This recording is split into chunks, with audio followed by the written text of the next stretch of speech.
Hello and welcome to the Oxygenaddict Triathlon Podcast. We're brought to you every week by our sponsors PrecisionHydration.com. Precision Hydration offer electrolyte drinks in different strengths to match how you sweat. Personalise your hydration strategy today at precisionhydration.com and get a free box or tube of pH worth up to $9.99 using the code Oxygenaddict. We're also brought to you by foodcell.co.uk.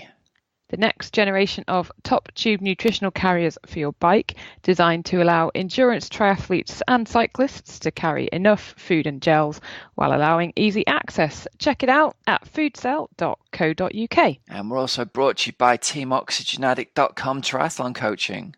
Helping hundreds of age group triathletes see huge improvements in their 70.3 and Ironman performances. The time training system makes sure you get the important training done each week in a way that complements the rest of your life.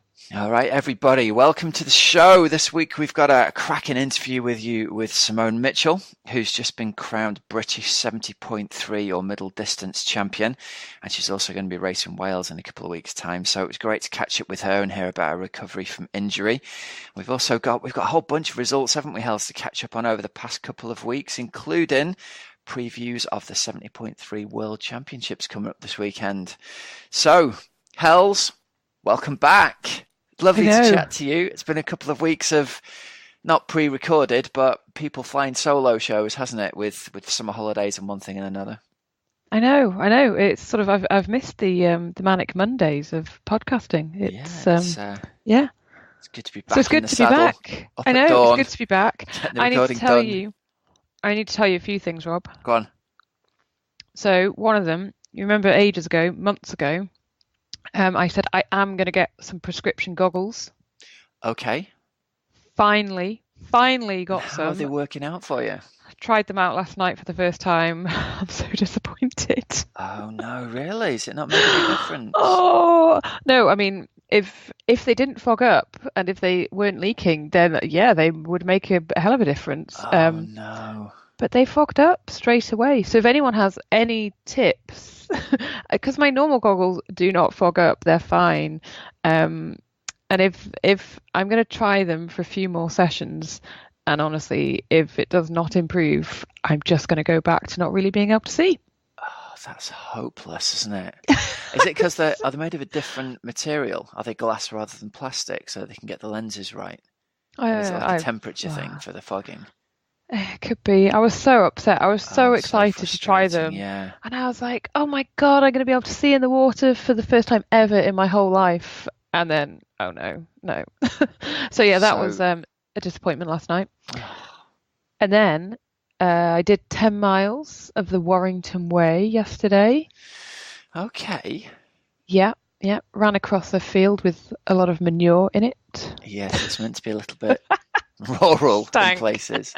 Yeah. So yeah, that'll be. How long have you got until that? How long's the Warrington Way away? Oh, what's that? It's early November, isn't it? Okay. So what? 2 months? 2 months of training. Yeah. And how far is that? I know it's 40-something miles, isn't it? I'm hoping it is just 40 miles. 40. I'm hoping it's not 40-something. 40 miles. You never know, though, do you, when it winds through the houses? Yeah. Okay, well, let's be prepared for 40-something, but hopefully it's just 40. Good stuff. Yeah. Love so it. There we go. Good. They are the main two bits of news. There'll be other bits that probably pop up and pop in, but for now, I'm going to give you those two little nuggets. So basically, any listeners that are listening who suffer with poor eyesight and have got a solution to seeing where you're going, need to get in contact with you. We need to crowdsource this. There must be like a good proportion of the world who have this problem in the triathlete space, Hells. Oh, it's just really annoying. So the boring added bit is that my prescription means I can't just get a lot of the goggles which you can just order online. So I did go to the opticians, and then he's like, okay, you can have this pair or you can have this pair. Right. So I'm like, okay, well, I'll have that pair. And then when that pair fog up, well, what are you meant to do other than, well, let's just go back to not really being able to see. And previously, Rob, in open water swimming, I'm like, if the boys, if they're, bright red or bright yellow and they're every so often, I'm genuinely fine. Went the other day, purple, they were purple and they were so small. Oh, no, really? And that was like with my normal goggles. Yeah. There you go. Boring Helen eyesight news over. There's probably 10% of the listeners nodding their head at this, Hells. That's the thing. We don't realise what we don't know, do we? No, true. Well, if anyone else has the same issue, just do let me know. I'd be intrigued. Yeah.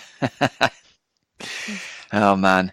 All right, let's kick off the show then with we've got a massive catch-up on results to go through from the last few weeks. Loads of interesting and exciting stuff has happened, actually, so we'll catch up on this. Results are sponsored by foodcell.co.uk. Foodcell is the best top tube nutritional carrier for your bike. It fits on either with top tube bolts or with clever little bits of Velcro that'll stick it there so it doesn't move around. And you can get 4 gels or 2 massive bits of flapjack in, or even a spares kit.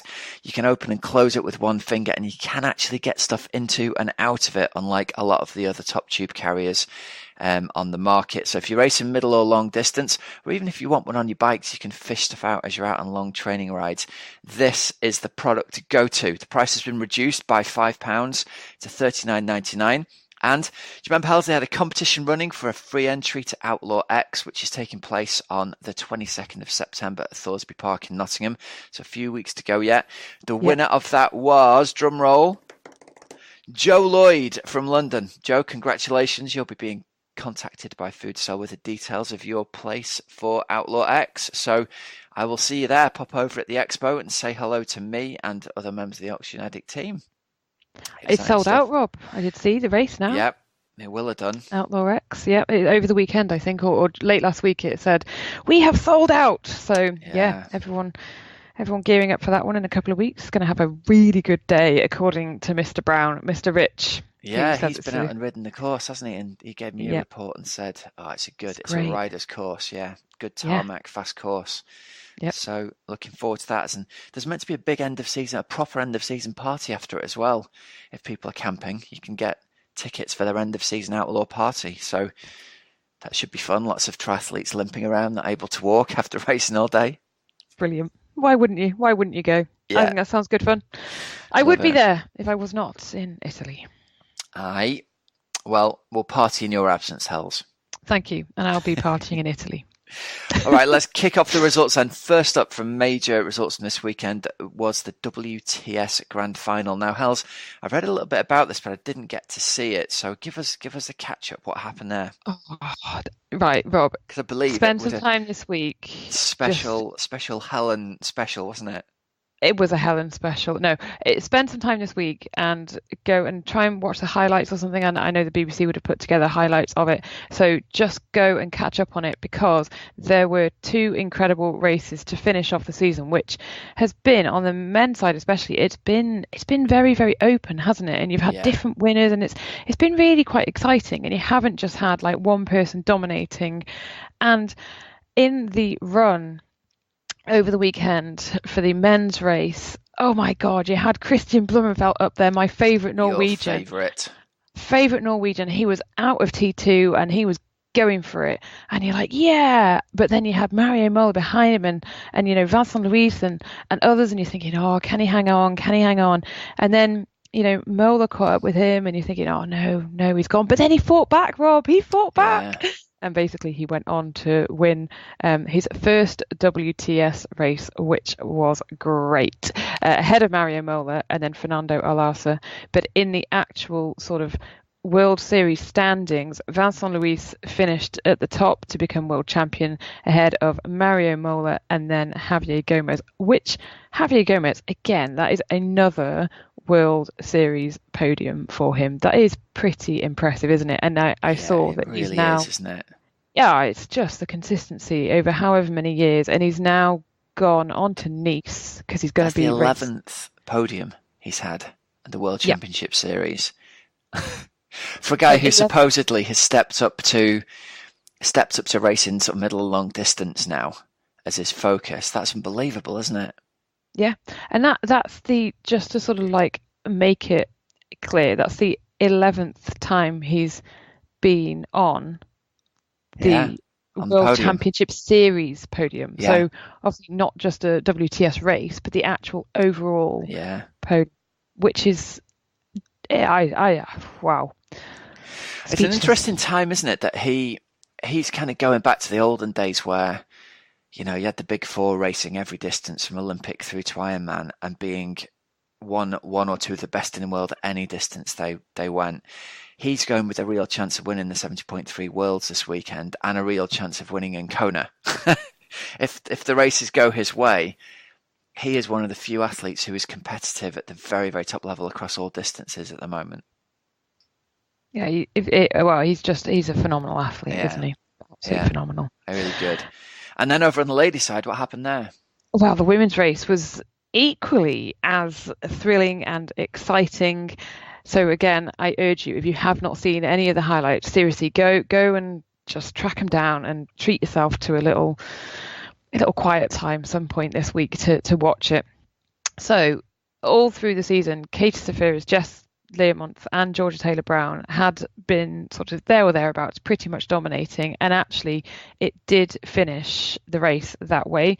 So Safiris won, Jess Learmonth was second, and Georgia Taylor-Brown was third, and that was actually the end of season's overall standings as well. So Katie Safiris, who had an incredible race to come back from the previous WTS race where she had an awful bike crash and broken her nose and needed stitches in her mouth as well. Yeah, so even to be on the start line in Lausanne was that just 2 weeks ago? Yeah. So she had 22 stitches in her mouth 2 weeks ago, and that's full on, isn't it? Oh, yes. Full on is great. Yes. If you're Aussie, you might go far out. But full on will be fine. Yeah. And especially when it looked like Jess Learmonth was, she really put some surges in and almost got away a couple of times. And then for her to bring her back, it just shows such massive competitive spirit, doesn't it? Yeah. Yeah. Jess Learmonth, I am telling you, Rob, that performance, I think, in Lausanne I think that was a bit of a game changer for her in terms of confidence as well. Like, yes, she's had a load of brilliant races this year, but the fact that she was so close at the end and she ran amazingly well. Yeah. Yeah.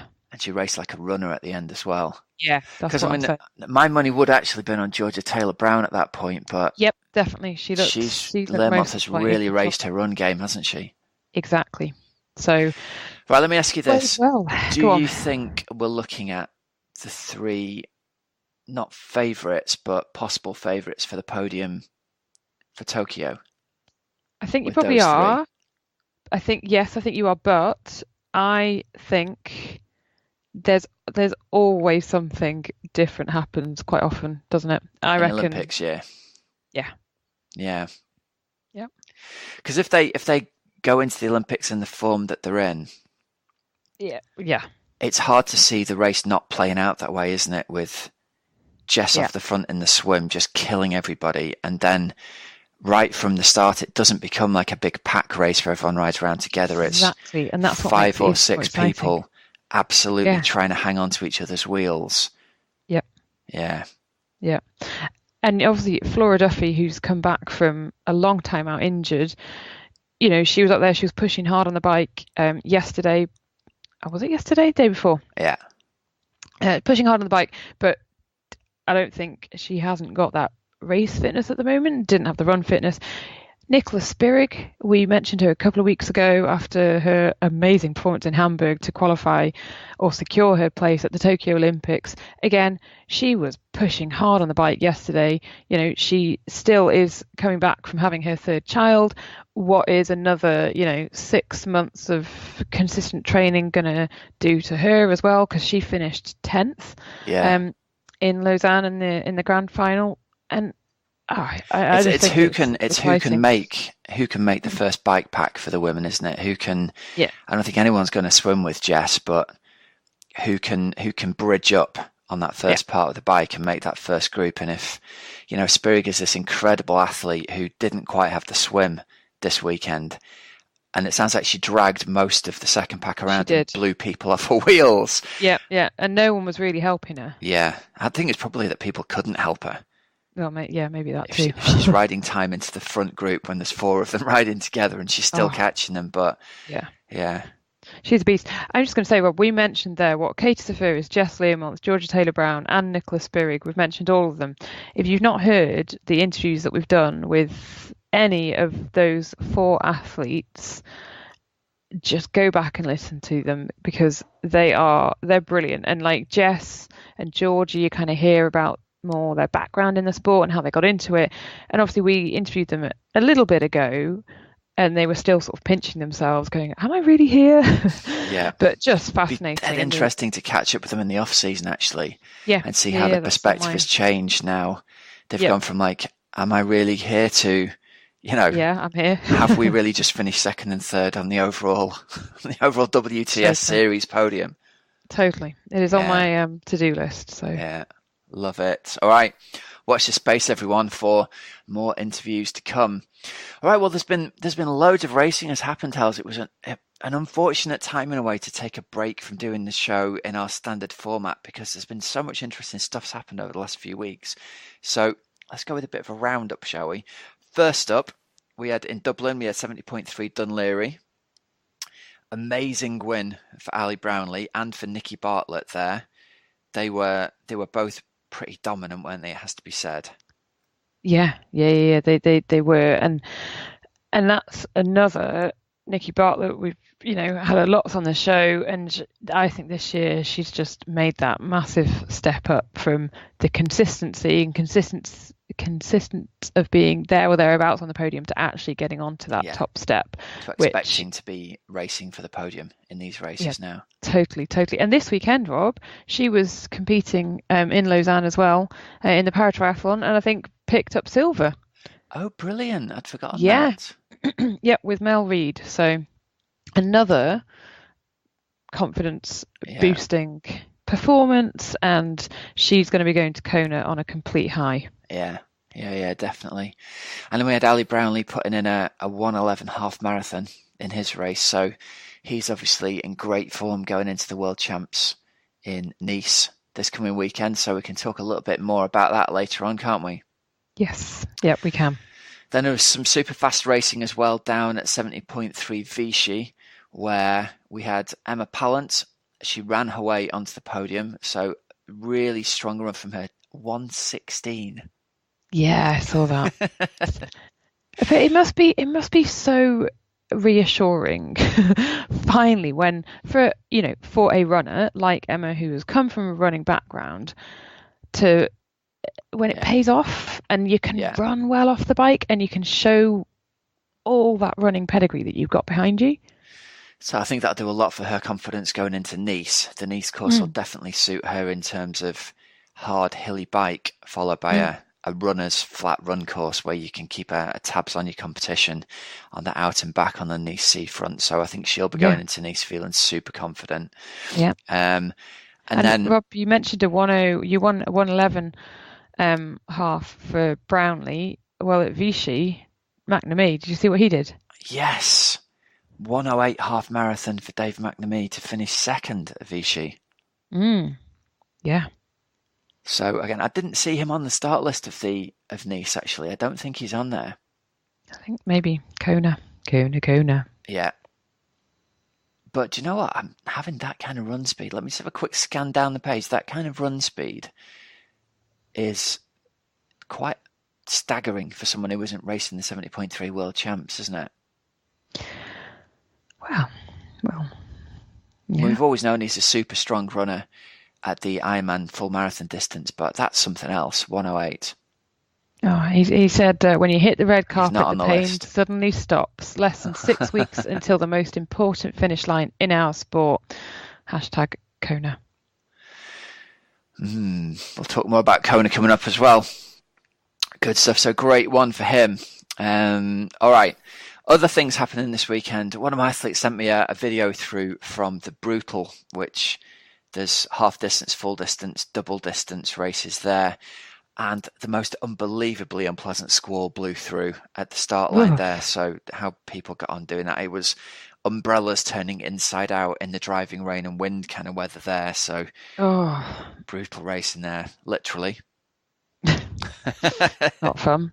And then we had three people, in fact, I would say, who their Kona qualifying was coming down to the last opportunity. So obviously Sarah True it was Frankfurt, wasn't it? It was Frankfurt, yeah.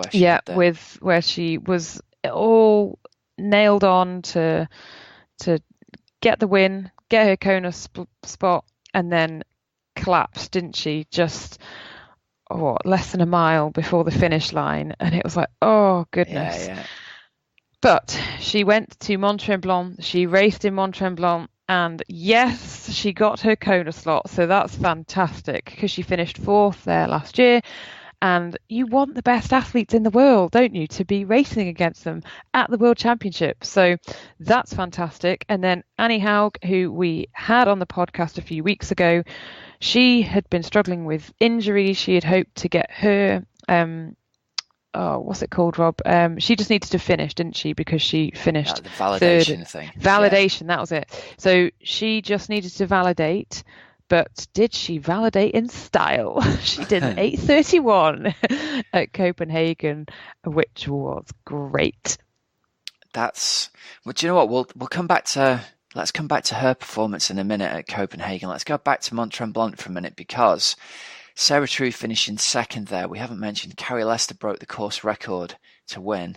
She already had a Kona qualifier, but she took 5 minutes off the bike course record and broke the overall course record, going sub 9, which, like, fair play. That deserves a massive shout out, doesn't it? So she got the win there in 8:48. So that was like a 16-minute win over Sarah True, which, amazing performance.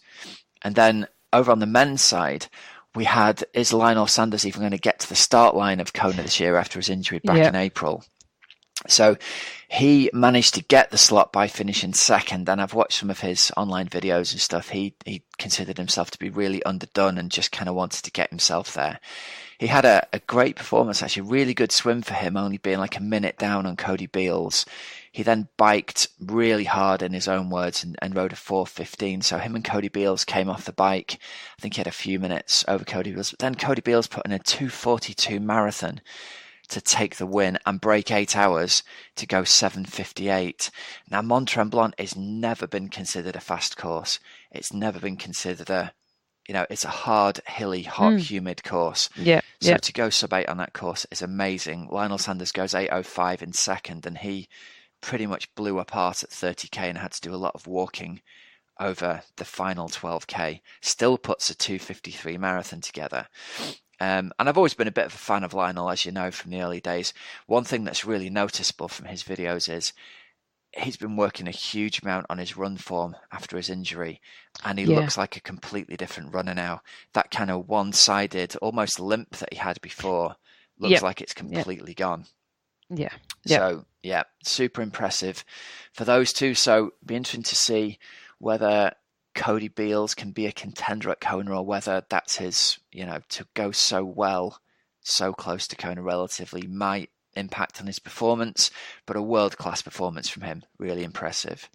Yeah, and there was a nice hug between the two of them at the finish line as well. Yeah, a lot of respect there. Yeah. And then let's go back to Copenhagen. And so Anne Haug, one of the fastest times ever, 8:31. So only Chrissy Wellington and Daniela Reef have been faster, and Lucy Charles once in Roth. That's just bonkers fast, isn't it? 4:37 on the bike and 2:57 on the run. And she had a puncture so she had to slow it down on the bike. Yeah, towards the end. Yeah. Wow. Yeah. Wow. So. Wowzers.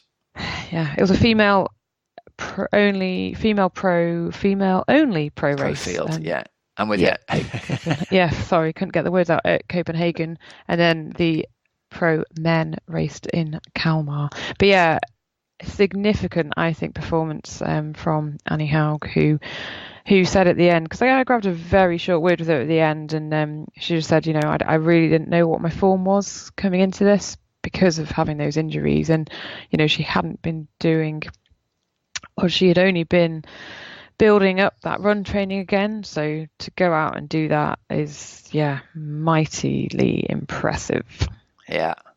Now let's mention Sweden as well, because in terms of fast racing, it was a fast day in Sweden. There were 7 men went under 8 hours in Sweden, but hats off to winner Boris Stein. He went 7:49 overall and rode a 4:03 on the bike course, which, to put it in context, there's only Andy Starkovitz has ever ridden faster.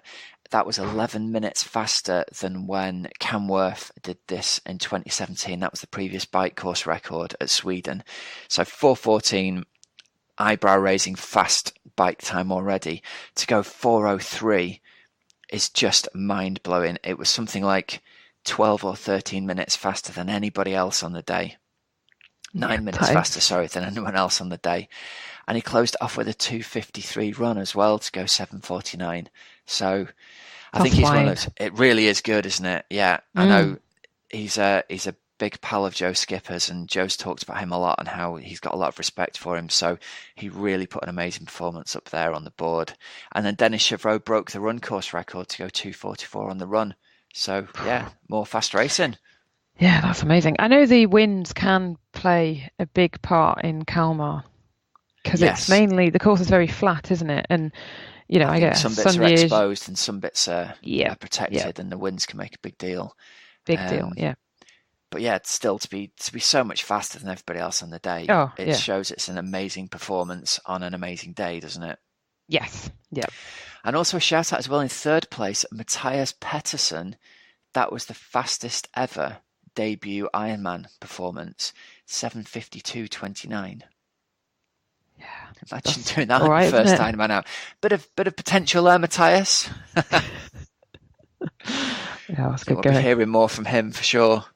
I think we will be. We sure will. All right, so let's jump forward into Coach's Couch, Hells. We had a question a few weeks ago now from Matt Kellett over email. Yep, and this is a very good question. I have worked shifts in the past, so I can totally relate to this. Don't you, for sure. I work a 10-day shift pattern for the emergency services, 2 days, 2 evenings, and 2 night shifts, and then 4 days off. How can I not overload the rest days but still recover sufficiently? So the background to this, Matt's evenings even actually extend all the way to 2 a.m. finishes. So it's pretty hard, but anyone working for the emergency services or doctors or anybody working shifts that involves big changes to your sleep patterns, it's really, really hard, isn't it, to get any kind of life balance before you even try and think about fitting training on top of it. So the guys I've coached over the years who've done these shift patterns, my overriding advice to them is always try and get your sleep patterns back in line as quickly as you can before anything else, before you even think about training. Because I think Matt alludes to this here, how can I not overload my rest days and still recover sufficiently? That's the key to all of this. It's getting your sleep back in line after you've done those evenings and then the night shifts in particular. So my advice here is really around training is only going to be effective if you can recover from the training that you're doing. So if you can completely wrecked just because your sleep patterns are out, the training isn't really going to be doing you any good at all. So let's firstly look at those 2 night shifts that you're doing.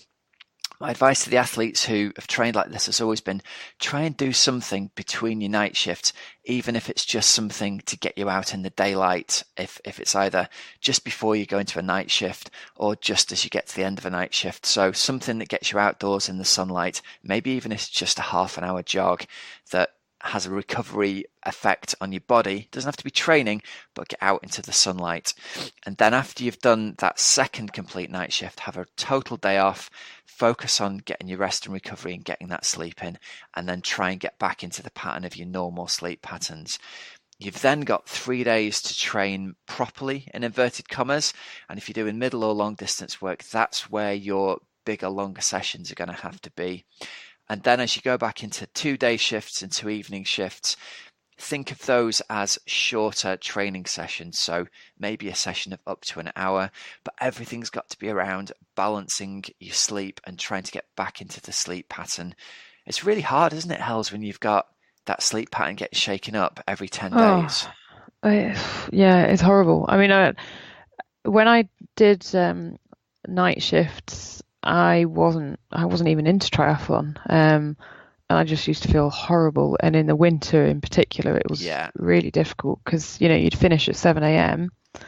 and then you'd have a bit of a sleep. And then, if you had a good sleep on a good day, you'd be waking up at, I don't know, 3 or something, but then it was going dark again. Yeah. So I actually think if I had been more into, I don't know, running or triathlon or whatever, then, going out for a half an hour jog or easy ride or whatever, just to, get some daylight. And then you're not thinking it's all about the nighttime and the shift. But yeah, I mean, I work loads of early shifts and 10 to 4 alarms, and it makes me feel a bit sick at the thought of it. But I think the principles of like effective effort and intelligent use of intensity tell you that firstly you've got to recover from the training that you're doing, but also don't beat yourself up and feel like you've got to be doing something really hard in order for it to be a training effect. Just getting yourself out of the door to do anything, swim, bike or run, even at an easy intensity, is 90% better than not doing anything at all. And if you can combine that with the idea of getting out into the sunlight to kind of just feel normal again, it's almost like jet lag, isn't it, in a way? You've just got to try and feel normal again.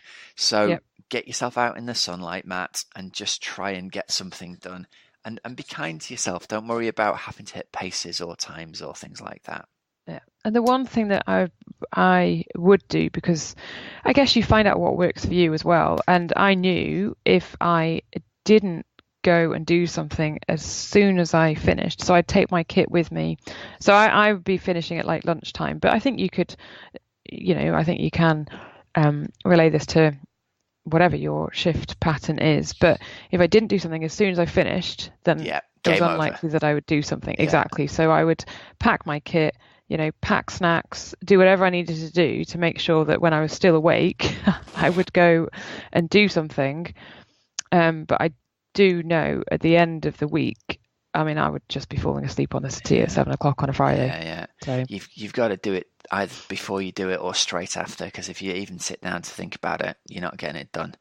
Yeah, but then for other people, I know other people who work really, really early shifts. They would go home, they'd have their nap, and then that for them would be enough to then be able to do something in the evening. So I think it does depend on you, your shift, and your body. Yeah, absolutely.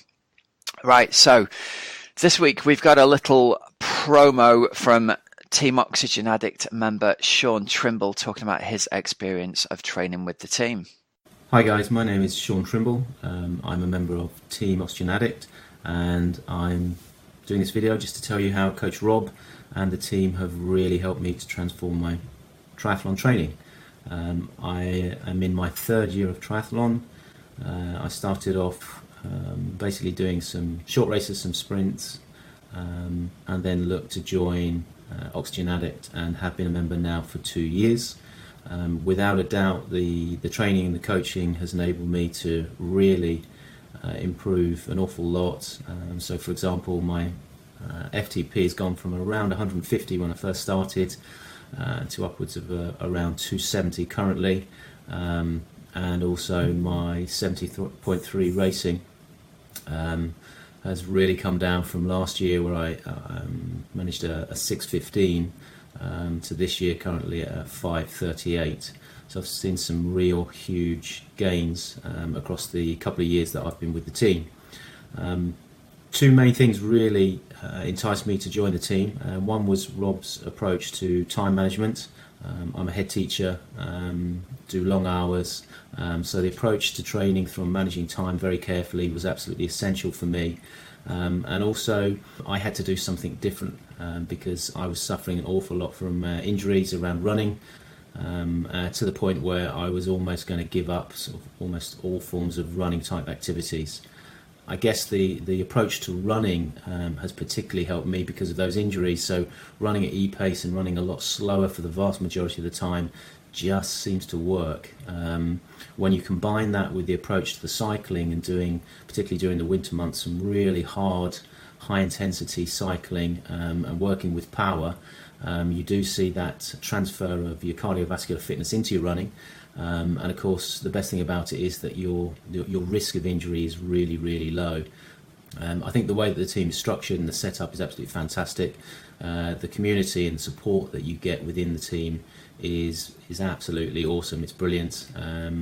It's nice recently to come back from Nottingham 70.3 and see so many people running around in the kit and cheer each other on. But the online community is really, really important as well. I think if you've got a question, there's somebody out there who can answer it.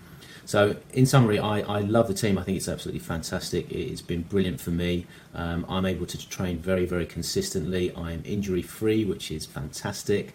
I love that I'm just injury-free and I don't worry about going out running anymore. My overall triathlon times, they're just coming down and down. And, you know, being an older athlete, that's really, really nice to see. So I'm a big fan and it's a fantastic setup. There you go. If you're looking for coaching to get the best out of yourself at any triathlon running or coaching or running or cycling or triathlon event, we've got you back covered at Team Oxygenaddict. We've got options for training plans, Team Oxygenaddict coaching, and even bespoke one-to-one coaching with me or Susie Richards. So give us a shout via email. And remember, we've got a free download available from the link in the show notes, our document of analysing your race performance. So go over your race, write down how it's gone. There's a link in the show notes there. Once you've been through that, if you feel you've not had the race that you've deserved or expected and you're interested in finding out how training with Team OA methodology and the time training system can help you, we've got a couple of slots available for a free training consultation. So you can book one of those through the link in the show notes. All right, Hells, this week our interview of the week it was great to catch up with her again, actually. We had Simone Mitchell on the show back in April. She's been really struggling with injury this year, but it looks like she's getting through it now. So super interesting interview with her, telling us all about how she's managed that time and how she's managed to get herself back into form to win the British Middle Distance Championships and also her hopes for racing Ironman Wales coming up. Simone Mitchell, welcome back on to the Oxygenaddict Triathlon Podcast. It's lovely to have you back on. How's things with you? Hello, Rob. It was good. Thank you for having me. Things are really good. I am currently just putting in my last block of training until I start to taper down for Wales, which is in 2 weekends' time, I think. It is 2 weekends away as we speak. So exciting times for you then. Because last time we spoke, I was looking back, it was sort of springtime of this year off the back of you having you'd won Outlaw the year before. And then you'd picked up a niggle, hadn't you, and not been able to go to Kona. Yes. So I was sitting there wondering what had happened to you and why we hadn't seen any race results from me this year. And then all of a sudden, up you popped, having... I don't think dominated is understating how good that win was at the British Middle Distance Champs up at Aberfeldy. So congratulations on that. That was a pretty decent race for you, I think. Yeah, thank you. It was an interesting race, actually. It was, I think, because I've had such a long time out, and I think it was just over a year, actually, from the Outlaw until the British Champs. And admittedly, I think I put a lot of expectation on myself, not necessarily, I think, to win. I think I put a lot of expectation on myself to enjoy the race. I think it's because, I came away, obviously, from Outlaw, couldn't do the World Championships. And, you try so hard, obviously, to get the body, back working and, get your fitness back up, that I kind of automatically thought that I was just going to go into the race and I was just going to have an absolute whale of a time. And it actually didn't turn out that way at all. It was probably one of the most, it was the most unenjoyable race that I've done. And I think, I definitely learned a lot of lessons from it in terms of not to expect as much as that. And I think that's the problem. I expected to go in there and just to really absolutely love it because I hadn't done it for so long. And actually a lot of things actually went wrong in that race. So yeah, it was definitely a lot of lessons learned. I mean, it was great to come away with the win. I think that's awesome. But it also made me realise that that's not what it's about for me. Okay. So definitely a lot of lessons learned going into Wales for sure. So tell us a bit more about the enjoyment aspect of it then, because that's really interesting to hear, the fact that you can be British champion, you can win the race, you come back from injury, and all of that stuff on the surface looks like fantastic. Things are going really well again. What was it that made it not enjoyable on the day for you, do you think? I think 2 weeks prior to that, I hadn't really actually mentioned anything, but 2 weeks prior to that, I hadn't actually done that much running. Okay. We made the decision whether or not to race on the Thursday before the Sunday, because I had an MRI back on my foot on the Monday.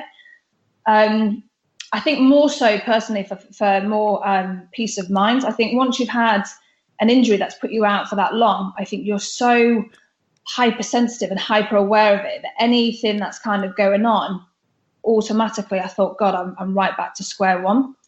And the navicular is notoriously hard to settle anyway. So 2 weeks out of the race, I couldn't really do much running. I think I've done a run, had to stop on my second run because it was just really painful. So having had the MRI on the Monday, I think leading up to the race, wasn't exactly the best preparation. But yeah, I think it was more of a case of not knowing whether or not I was going to do it, then deciding on the Thursday night to go up there. So we drove up there on the Friday. And I just thought I'd enjoy it a lot more than what I did. I think mentally I struggled more in that race than any other race that I've done. Not necessarily from like a physical point of view, but I just think I got out. So I went out on the swim and straight away it was just so cold, and I hadn't done any open water swimming at all, which is another lesson. That was a big shock. It just nothing really, for me, nothing really connected. And normally, whether I'm in a training session or whether I'm in, a race scenario, I'm always able to kind of turn it around in my head. Whether or not everybody will always have a bad one or two of the disciplines in a race. It's inevitable that you can never really get, apart from if you have the perfect race, all three. So I got into the swim and just nothing really was working. I seen like the front pack go off and I thought, right, just let them go. And then got out of the swim and got onto the bike.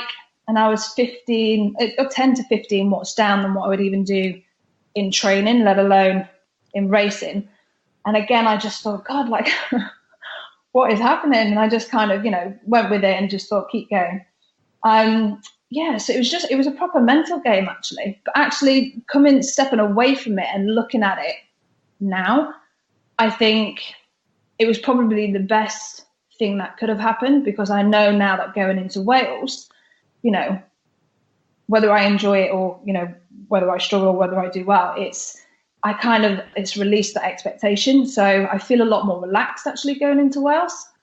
So yeah, I think probably a good thing that I didn't necessarily have best race coming back. Yeah.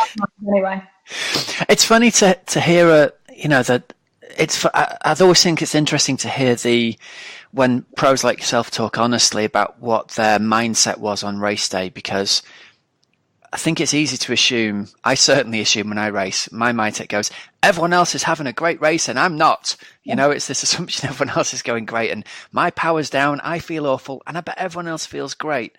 Yeah. And usually that's not the case, is it? It's usually we're all pretty much in the same boat. Everyone's doubting themselves. Everyone thinks the rear brake's rubbing. It's interesting to hear you say, my power wasn't where I wanted it to be, so I assumed I wasn't having a great race. And because looking from the outside, the report I've read online, you put something like you had like a 6 or 7 minute lead coming off the bike. You had a storming bike leg compared to all of your competition. But that doesn't help you mentally when it doesn't feel like that's the bike leg you're having, does it? No, absolutely not. And actually, I got off the bike, and it was only when Andy, my coach, turned around and he said, "Oh, you've come in first." I was like, "Really?"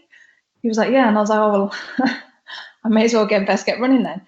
Because I actually got off the bike, and admittedly, it's not something, anybody really likes to admit, but I got 20 miles into the bike. And for the first time, I wouldn't necessarily even do this in training, I actually thought to myself, do you know what? I feel like turning around. Yeah. The weather was really bad. I couldn't seem to get my brain to focus on the fact that I was racing. I felt like I was just in it. And the only thing that actually stopped me from turning around was the fact that I was 20 mile out. In order to get back, I would have had to cycle 20 mile back. So I may as well have done the 36 mile loop, finish off. I know, and it's absolutely ridiculous. Like when I look back now, I just think, God, like why was you even thinking like that? But you know, you do these things and you learn, and especially, you know, you learn a lot more about yourself. So coming off the bike, when Andy said that, I thought, right, let's just get the run done. And I, even on the run, like I actually I had to talk to myself, right, if you was in training right now, where would your mind be? Yes, you would be struggling, but you wouldn't get, you know, you wouldn't think about stopping. So why, you know, why is that there now? And the only thing that I put it down to is the fact that I probably put so much pressure on myself to enjoy it. And I was in it and not having the race that I wanted to, that made me feel like that. Yeah. Yeah, it was interesting. And yes, obviously it was nice to win, but it's also made me question the reason why I do it. And I think going into Wales, you know, I think I just want to have a good performance. I want to step away, whether it be, you know, a podium finish or whether that be off the podium. I just want to step away and think, right, all the hard work that I've done and to get the body ready over the last year, you know, and not being able to train at all all winter, I want to come away from that race and think, do you know what?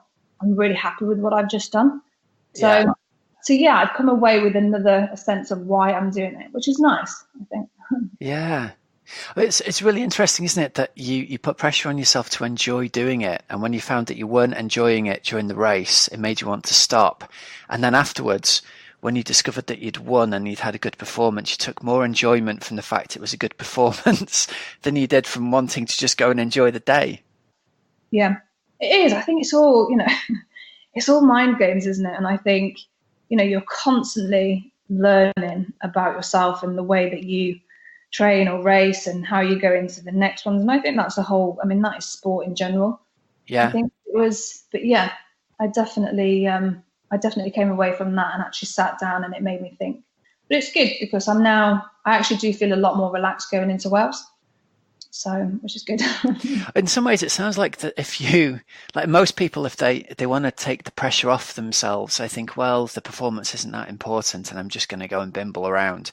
I'm relating to a lot of what you say, because whenever I race and I don't feel I'm in great shape, I find I can't go and do that thing where I'm just going to go and enjoy the day. I can't do that. I'm there to try and go as hard as I can. It's something that's been inbuilt in me since I was a kid. So there's no point trying to deny my own nature. And it sounds like you're pretty similar in this respect. You've got to know what drives you and what motivates you to go and do stuff. Yeah, absolutely. And interestingly, I've done training sessions, you know, in the past and recently, where I finished the day and sat back and thought, oh, do you know what? That's why I do this, because the feeling that you get knowing that you've, you know, been able to perform like that or, you know, hit your numbers or whatever, that's what I get from it. That's what I, you know, so I want that out of racing as well and not necessarily just winning. I want to be able to sit back and thought, yeah, do you know what? I trained really hard for that and come away feeling happy with it. Yeah. Not that I'm not happy with the win, but it's just it does you know give you a different dynamic of why you do it, and I think that's really important. It sounds like you would get just as much, if not as more, satisfaction after the event from knowing you've pushed yourself as hard as you probably can and finishing third or fifth than cruising to a victory and not really feeling like you got the best out of yourself. Would that be accurate? Yeah. Yeah, and that's what I learned actually at this race, which I'm happy with actually. I'm happy that I had that type of race because again, like you said, it validated why I want to train and race because it's for me. Yeah. And it's not about the result or for anyone else. You know what I mean? I think. Yeah. And that reinforces what we saw from you at the Outlaw, where you were so far ahead of all the other women, but you were chasing down the podium overall. And still absolutely giving it full gas to break the 3-hour marathon. And you said after that, didn't you? It was all about just getting the best performance out of you that you could on the day. Yeah, absolutely. And I would do that in training, and I'd do it because I think that's just the way that I race. I don't necessarily feel that I race other people per se. I think I just race my own head and race what I want out of it. Yeah. Yeah. I'm glad I don't have to race you on race day at Wales, because now you've worked out. Now you've worked out what gets the best out of you. Even if there's someone on your shoulder, actually, that's just going to G you on. You've got like the Mark Allen headset. Push me harder. Oh, he's yeah. So talk to us a little bit about recovery from injury then, because one of the recurring themes we see in the Facebook group is if people are not happy with how the training going, a lot of the time it's down to the fact they can't do what they want to because they're dealing with a niggle or an injury. And you're obviously someone who knows a tremendous amount about this navicular injury that you've had it's been ongoing for like the best part of a year, if not slightly more now, hasn't it? Yeah, absolutely, yeah. And it sounds, going back to the last conversation we had, and if listeners haven't heard that, I mean, go back 6 months and listen to that, because it sounds like part of the frustration for you at the time was it's a difficult injury to diagnose. It's in a weird place. It doesn't get much blood flow. For people who don't, it's a tiny bone in your foot, isn't it? It is, yeah. It's like a boat-shaped bone that kind of slots just at the top of the ankle joints, and just basically in between the ankle joint and your metatarsals. So it's kind of a bit of a useless bone, but yet, and it's just kind of hidden. So yeah, so it's one that gets the least blood supply out of most bones in the body. I think there's that one, and there's one in the hip. I'm not quite sure what it's called. That gets the least blood supply through that. But it is, and it's one of those, and even the MRI showed 2 weeks ago that there's still signs of a mature stress fracture in there. So it's obviously something that's still pondering around. I'm definitely not out of the woods with it yet. There's actually a bone next to it called the talus navicular, and that came up on the MRI to show that there's been a slight change in that bone, but it could be because of my biomechanics and the way that I've been running to kind of offload the navicular. It's something that I've had to really manage and deal with over the last, especially getting back into training over the last 5 to 6 months. It definitely hasn't been plain sailing. I've definitely had to take a few more weeks off of the running. I'll be very lucky if I get 3 solid runs out a week. That's obviously not consistently either. So I think I'm going to do Wales. We'll see how Wales goes and whether or not it goes well or it doesn't. I think I'm going to take a month off of running after, just to try and get it to settle a little bit more. Yeah. But I mean, mentally it's hard and it's incredibly challenging, especially because I enjoy the run so much, and I think with consistency it could definitely be my strongest out of the 3. So it is a little bit frustrating because I know the potential I have, and that I could definitely think I can go sub 3. In the marathon. So it's just a case of, again, managing in your head and trying to just do what you can do and try and not put the pressure on yourself, really. Has it been a kind of 2 steps forward, 1 step back situation with the foot where you get a bit of training in and then it flares up and hurts again? Yeah, absolutely. And it's interesting because there's some days where I'll feel it on the bike and I just think, God, and normally the bike is not necessarily, it's not a compound movement, so it doesn't actually put anything through the foot, especially if you're wearing like a carbon shoe and it's pretty solid in there. But for example, on Sunday I did quite a long brick session. I was out on the bike for 5 hours and had to do an effort for the last hour, and all the way through the steady stuff I could feel it niggling all the way through, and then when I put in the efforts, when I started to put the power down, it went. And then when I was going on to the run, in my mind, I'm thinking, I don't even know if I can get this run out. And then I, went into the run. For the first 10 minutes, I could feel it. And you're then questioning yourself. Do I back off? Do I go with it? Should I just, see what happens? And I kind of just thought, no, I'll just, ease into it. Let's just see how it goes. And then it settled completely. And then I didn't feel it at all for 2 days. But then it'll just come back up. I think also as well, when we had the MRI, and I've had numerous CT scans, at the top of the navicular, originally I had like a little cyst which they injected, but there's also very, very early signs of a rheumatoid arthritis in there. So whether or not sometimes that plays effect in terms of why it aches, or when I've especially noticed when I ice it a little bit too much, it does get a lot stiffer. And again, that could be because of the cold. So yeah, it has been a bit of it's an ongoing thing, but just trying to keep the head in a positive light, obviously focusing on what I can do. And if I can't do it, as much as it is frustrating, I've just got to kind of sit back. And it learns you to be you have to be patient as much as you want to be. Yeah. Talk to us a little bit. You mentioned your coach, Andy, a little bit earlier, had been up at Aberfeldy watching your race there. And Andy is Dr. Andy Kirkland, who is a friend of mine who I've known for years. But talk to us a little bit about Andy and the effect that he's brought to your training and how the coaching relationship with him works. How long have you been coached by Andy for? So I've been coached by Andy for about just short of 4 years. He's definitely, do you know what? He actually hates being called doctor. It makes him sound really serious. And I know, I've said that on purpose to annoy him. I was just thinking that because he'll listen to this being like, oh, I knew you'd say that. Sorry, Andy. He's definitely, it's definitely, I definitely learn a lot from him. We use Training Peaks and we use their training stress score. And I've actually just started using an app called, is it HRV? I'm just trying to think. Yeah. Have you heard of that before? Yeah. We've had, Simon Wegeriff. We had a special with him on HRV. He's one of the main sort of market leaders in bringing it to the masses, really. And it's a very interesting concept, isn't it? I'd be interested to hear what your experience of it has been. Yeah. So he's got me using that for starters.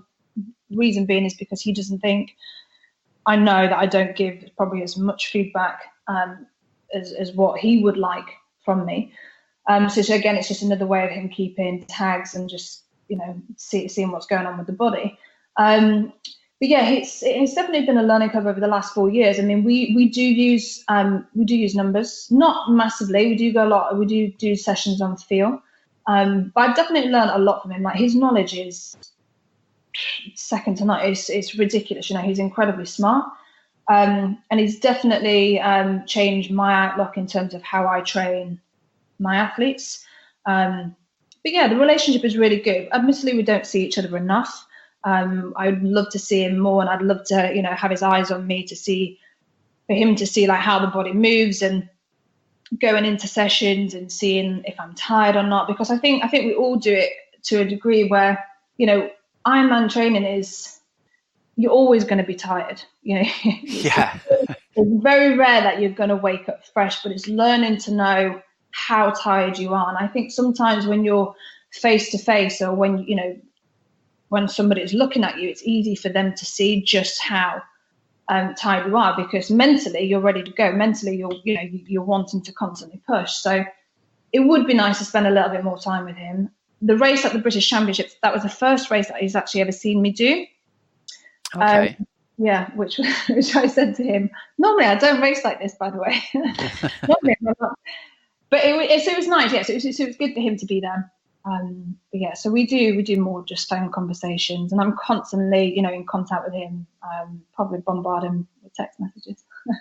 Well, Andy's one of the more interesting thinkers in the sport. I think it's always fascinating to talk to him because he's always looking at, challenging preconceptions about why we do this, that, and the other. And yeah, I wondered what your experience was in terms of, obviously the knowing the knowledge that your coach has got to give you the right kind of training sessions to get you in the right kind of physical shape is one thing.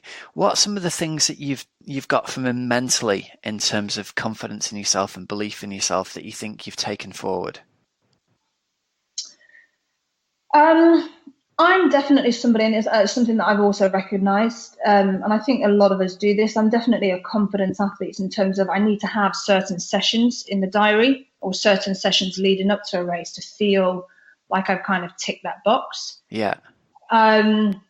He's trying to get me away from that, really, because he doesn't believe in, confidence sessions. He feels that I should trust in the process and trust in the training. Like, there's definitely some sessions that he gives me and I'm like, what? You actually want me to do this? And he doesn't actually give me, I'm not pushing in all of my sessions either. Like, he very much believes in the 80-20 rule. Yeah. So 80%, steady and conservative, 20% pushing. And but yeah, in terms of what I take away from him mentally, I think ultimately I do doubt myself in a lot of ways. And I think that's something that we've been working on a lot. And I think that's one thing that I wanted, one thing that I was worried about turning pro. Again, I think it's just more because I put so much pressure on myself to, not even just racing, like in training, like if I want to do, if they've set me certain sessions, I want to hit, the numbers, I want to get the best out of myself in those. And he's just constantly trying to tell me to relax, recommending books. But yeah, he's, I think it's just mostly just trying to keep me relaxed most of the time. Yeah, it's interesting that, isn't it? How everyone assumes the coach's job is to really push you on, and a lot of the time, most success comes when the coach is successfully holding the overdriven or the highly driven athlete back just a little bit. Absolutely, and he will purposely give me sessions where he'll slow me down. Yeah, and it does frustrate the hell out of you. I think it's his way of just getting you to just take a step back and just kind of, because you can't push all the time. And I've done it, and I've put myself in positions where, and actually there's sessions where he has told me to go steady and I went a bit too hard, and it's those sessions that I've come away with niggles. Yeah. So it's a fine line, isn't it? It's just a constant balance. And he does, do you know what? He does pretty well. Like, I do feel sorry for him sometimes, putting up with me, but he manages it. I was going to say, would you class yourself as an easy athlete to work with from a coach's point of view? I'm definitely someone who just gets on with it. Yeah. I think easy in terms of if he doesn't want to, if you just want to let me get on with it, absolutely. But he's constantly feedback, tell me, talk to me. And sometimes I'm just like, I just want to get on with the session, or, oh yeah, it was fine, or I just got it done, or yeah, I hit the numbers, or yeah, but was you tired hitting the numbers, or how did you feel? Like, where was your head? Like, he's constantly, asking me questions about how I felt in the session. Where I think my problem is I go into a session, I'm just like, yeah, I want to get it done, and I'll do it, and I'll do everything that he asks from me. But I think sometimes he necessarily just doesn't want that. He wants just a little bit more from me in order to be able to guide me better. So to get to reflect on your own performance a little bit more. Exactly. Yeah. And you mentioned a little bit earlier about your own coaching. Talk to us about that. How many athletes do you work with, and what distances do you coach athletes for? So currently I have 6 athletes who I coach. All Ironman, actually, 70.3 and Ironman. I had a young guy do Ironman Bolton. He came second in his age group. He hadn't done a triathlon at all, not one. Wow. And came second in his age group. He did really, really well. And then I had another lady called Jo, who's in the 25 to 29 category, and she did a 10:15 at Roth. Solid, yeah. Yeah, so she's doing, so hopefully we're going to, she would love to qualify for Kona. So that's the next steps with her. And I had a guy last year who did Copenhagen, did really well, and did it in 10.5. So yeah, I definitely like, I personally take to the longer stuff anyway. I'm definitely more of a long course athlete. So with athletes, I tend to gravitate a little bit more towards people who are doing Ironman. Yeah. And I work really well with them. But yeah, I definitely think over the last 6 to 7 months, deciding to race pro, and I cut back a little bit more on work in terms of me being in the gym and training people. And admittedly, I have found it a lot more difficult than what I thought it was going to be in terms of like just training all the time. So if anybody's actually listening and you think, oh God, I'm always at work, I wish I could just train all the time, it is actually harder than what you think. Mentally, it's just a different dynamic because you haven't really necessarily got other things to focus on. So you then focus more on the training, you're more, analytical with it, you're more, you kind of go into sessions where you've just thought about those sessions, where normally when I was working a lot more, I would be in like training sessions with my clients or doing stuff, then I wouldn't even think. I'd literally just go straight into my sessions. Okay, fair enough, I wouldn't necessarily have the recovery, but mentally it was just one thing to another, and you don't necessarily think about it. So I definitely think after Wales, going into this winter, I'm going to, I mean, at the moment I'm working 2 to 3 days a week, but I'm definitely going to pick up more work.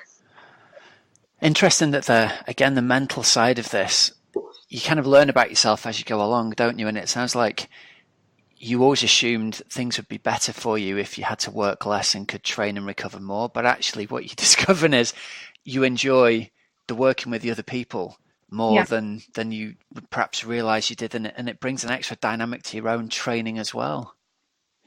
Well, it is. I think when you're constantly, when the only thing that you're doing is training, it is a selfish sport.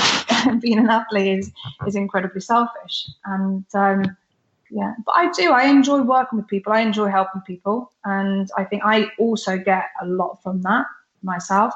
And it's something that I definitely want to keep in my lifestyle whilst, training and competing. I think that's ultimately what will work for me personally. Yeah. It might not work for everybody else. People might just love to train all day and do stuff, but I'm definitely somebody who needs something else going on in order for me to, what I feel, perform in a certain way. So yeah, it is, like I said, it is interesting. Like over the last, I feel like over the last, 7 months, I've kind of gone through like, not highs and lows, like emotionally, but I think I've just, sat back and learned so much about myself.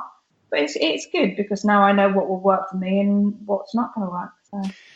So if people are looking for personal training, coaching, whereabouts are you based and how can they find out more about you, Simone?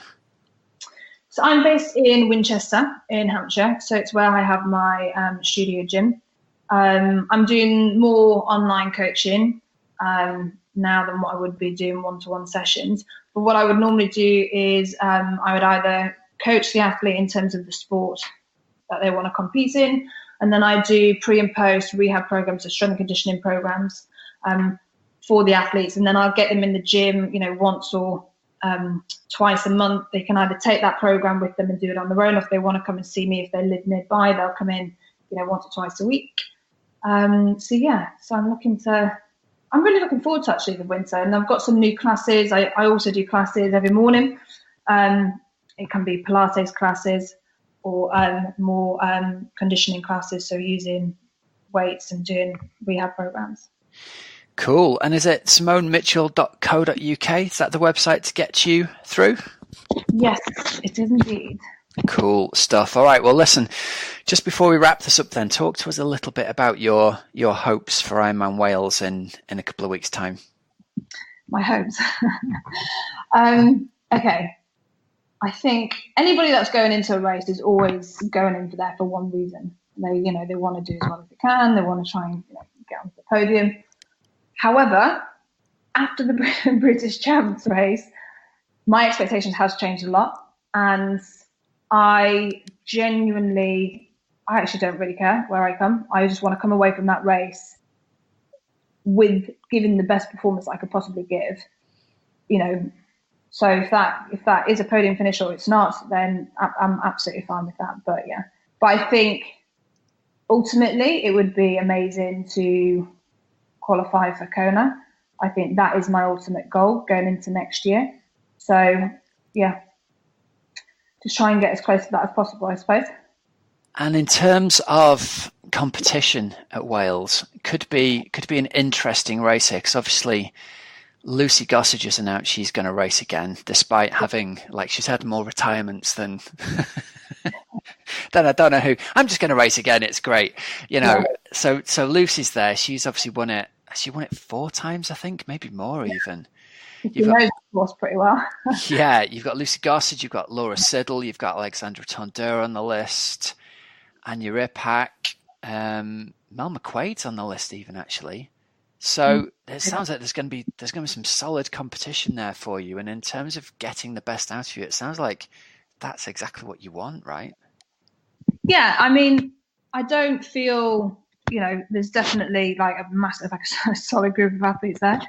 I'm just going to kind of go in, and as always, I'll just stick to, my own thing, stick to my plan, I know that if I hit my numbers on the day, and I know that if I get off the bike and, the run fitness is there, it could be a really good day, or it could not be. But again, I'm just going to stick to my plan. I'll do whatever Andy tells me to do. I won't play into anybody's hands. I'll let people do whatever they want to do. So yeah, I'll just race my own race, and wherever that gets me, it gets me. And if I have a good day, then I might be up there, and if I don't, it'll just be a long day. Well, I mean, there's always fantastic support at Wales anyway, and especially fantastic support for any British athletes racing. So, I mean, people are rubbing their hands, I think, at the prospect of you and Lucy Gossage and Laura Siddle going head to head. Who knows? It could be a battle for the ages on the run around the streets of Tenby, that, couldn't it? Yeah. I have dreams about that run. It's a proper, I went up and I did one recce of the course, actually. Okay. A couple of weeks back.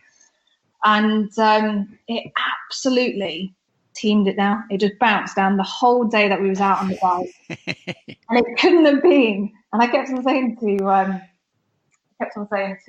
Ollie, my husband, I was like, God, I can't believe it's raining. The weather's been so nice before we got here.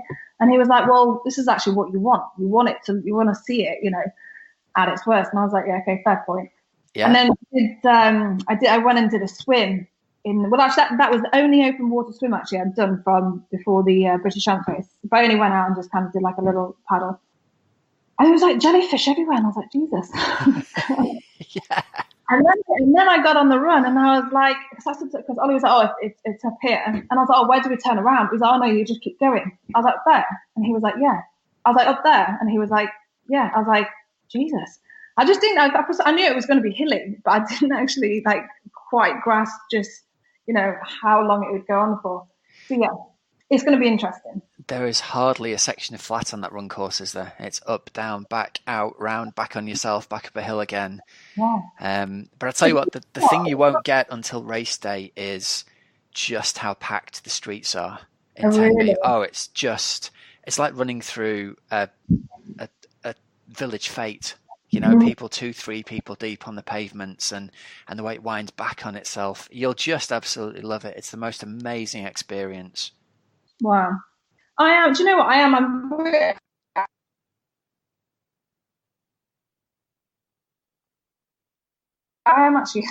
really gonna like it. Yeah, definitely looking forward to it. It will definitely be a good one. It definitely will. All right. Well, listen, thank you so much for your time. We really appreciate it. Your website and social and all of that stuff, please, if people want to get in contact with you or follow you. Website is Simone Mitchell, and my social media is Simone_S_Mitchell. If you want to have a snappy. Well, it was just all taken. I had to put the underscores in. It's good. I love it. All right, Simone, well, listen, all the best for Wales, and we will hopefully talk to you again soon. Oh, cheers. Thanks very much, Rob. Great to hear her excited. It's going to be a bit of a full-on British head-to-head there, I think, with her and Lucy and Laura. It's going to be a great race. Could be a full-on race on the marathon, I think. I'm really excited. I'm going to be going down, Rob, and I can't wait. Yeah, it's going to be a good one to support in person, because I can see the three of them getting off the bike really close together, really well matched. Honestly, it's going to be great. Cool. Right. So a few bits of news. This will tie nicely into our news, actually, Hels. Quick shout out to sponsors Precision Hydration.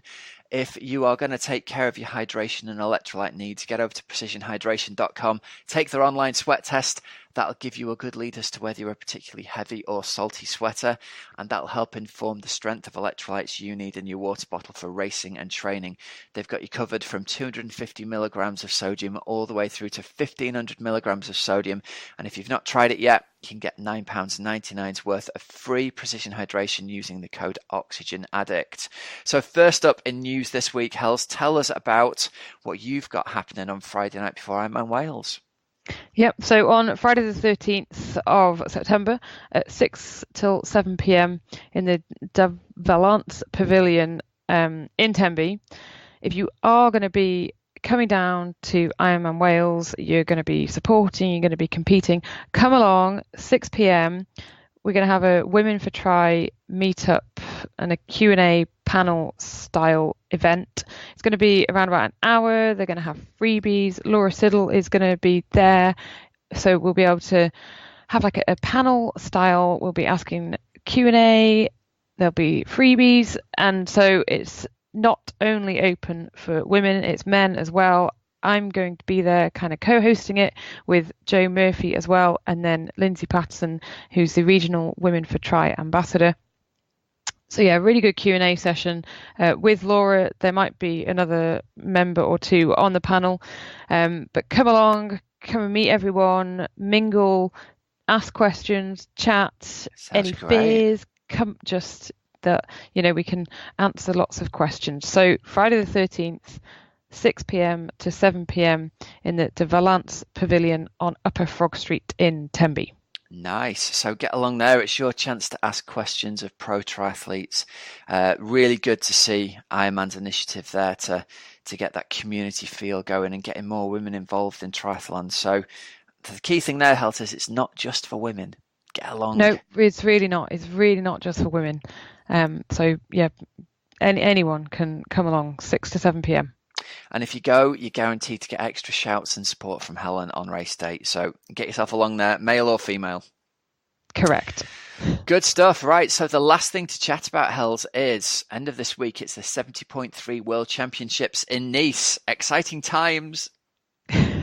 Very exciting. It's going to be full on racing. And I'm a really big fan of the fact they've moved the race around to different locations, because Nice in itself is a brilliant, honest, proper athlete's bike course. There's going to be no drafting here. There's the main climb at Nice is going to take in a region of about an hour to get up. So there's some serious places where athletes can do damage to each other on this course. And I think we're going to see fireworks go off. And we've got most of the big names racing here. On the women's side, we've got Daniela Ryf, Anne Haug, Lucy Charles-Barkley, Holly Lawrence. There's Laura Phillip, Radhika Karlfeldt. Honestly, I think it's hard to see beyond the top four there for that big race. I think we're going to see Lucy go off the front. We're going to see Holly, Anne, and Daniela chasing them down. Do you want to make a little prediction? Do you have a favourite for this goodness. Rob, I hadn't actually thought. No, but I was excited to watch it, or I am going to be excited to watch it. I think Laura Phillip's going to be up there in the mix. Yeah. Okay. Interesting call. I'm not saying, necessarily winning, but up there in the mix. Can you see anybody beating Daniela? The form that she's been in. You can. Interesting. Yeah. Okay. Why not? Yeah, good. Yeah, I can too. I think, especially on this kind of course, especially given the terrain of like massive long climb, fast descent that's going to reward someone who knows the course really well, I can see somebody taking it to Daniela. And she's, whilst on paper, I mean, even when we had Holly on the show a couple of months back, she was saying, really want to take it to Daniela, but it's hard to see past her. I can see her really... She's in great form. I can see her really taking it to Daniela Ryf on a course like this. It'll really suit her strengths on the bike. It's going to be great to watch. I think there's going to be the nature of the out and back 2 laps on the run means everyone's going to know where everyone else is. It's going to be some proper racing goes on. Who's your money on then?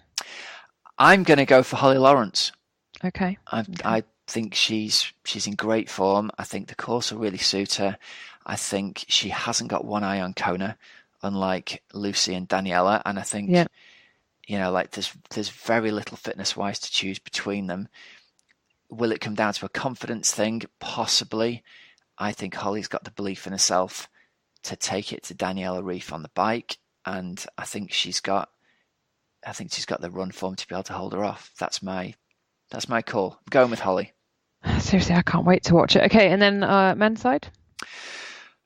Well, there's never been a more stacked field, has there? Alistair Brownlee, Javier Gomez, Christian Blumenfeld, Ben Canute, Gustav Eden, Sebi Kienle, Sam Appleton, Tim Don, Rudy von Berg, Adam Bowden, Andy Bokra, Patrick Langer, Bart Arnaud, Rudy Wild. I mean, come on. Andy Starkowitz is there, Freddie Van Leerd.